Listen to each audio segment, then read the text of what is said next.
দুর্ঘটনার 1 বছর পরও শয্যাশায়ী রিকা চাকমা, উন্নত চিকিৎসার জন্য সাহায্যের হাত বাড়ানোর আহ্বান। খাগড়াছড়ি প্রতিনিধি দহিন বিকাশ ত্রিপুরার পাঠানো তথ্য ও ভিডিও চিত্রে দেখুন বিস্তারিত। গত বছরের 12 এপ্রিল 2024 পাহাড়ি জনগোষ্ঠীর চাকমা সম্প্রদায়ের অন্যতম প্রধান উৎসব ফুল বিচুর দিনটি দুঃস্বপ্ন হয়ে আসে কলেজ ছাত্রী রিকা চাকমা ও তার পরিবারের জন্য। পানিতে ফুল ভাসিয়ে বাড়ি ফেরার পথে খাগড়াছড়ি বাজারের শিশু সরকারি প্রাথমিক বিদ্যালয়ের গেটের সামনে দুর্ঘটনার শিকার হন তিনি। টমটমের চাকার সাথে ওড়না পেঁচিয়ে গুরুতর আহত হন রিকা। রিকা চাকমা খাগড়াছড়ির কমলছড়ি ইউনিয়নের ইটছড়ি ভিতরপাড়া এলাকার বাসিন্দা। তিনি খাগড়াছড়ি সরকারি মহিলা কলেজের এইচএসসি নির্বাচনী পরীক্ষায় কৃতকার্য হয়েছিলেন। দুর্ঘটনার পরপরই তাকে খাগড়াছড়ি সদর হাসপাতালে নেওয়া হয়। তবে উন্নত চিকিৎসার জন্য পর্যাপ্ত সরঞ্জাম ও অভিজ্ঞ চিকিৎসক না থাকায় চট্টগ্রাম মেডিকেল কলেজ হাসপাতালে পাঠানো হয়। সেখানে টানা 6 মাস আইসিইউতে চিকিৎসাধীন ছিলেন তিনি।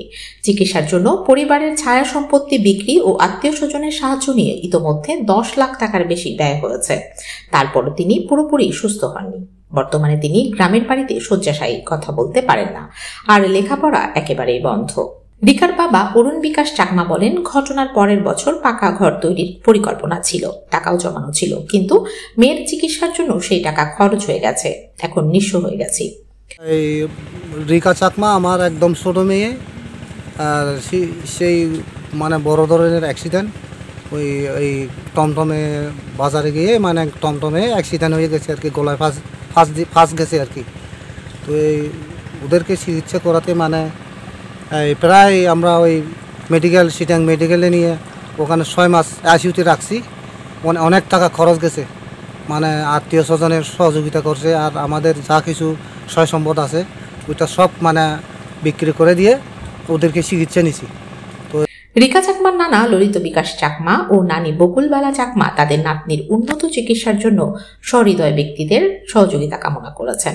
বর্তমানে রিকার চিকিৎসা ব্যয় চালিয়ে যাওয়া পরিবারের পক্ষে কঠিন হয়ে পড়েছে। প্রতি মাসে ডাক্তার ও আনুষঙ্গিক খরচ মিলিয়ে 15,000 টাকার বেশি ব্যয় হয়, যা যোগান করা দিন দিন আরো কষ্টকর হয়ে উঠছে। মেয়ের জন্য ভাত খাওয়াতে হয়, এই নল দিয়ে খপ ফেলতে হয়, গোসল করাতে হয়, মানে এখানে হাঁটা চলা করতে হয়।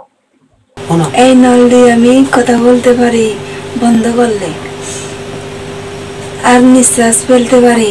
রিকার বাবা ও পরিবার সরকারি বেসরকারি সংস্থা, দানশীল ব্যক্তি ও সমাজের বিত্তবানদের কাছে সাহায্যের আবেদন জানিয়েছেন, যাতে রিকাকে উন্নত চিকিৎসার জন্য দেশের বাইরে বা বিশেষায়িত হাসপাতালে পাঠানো সম্ভব হয়।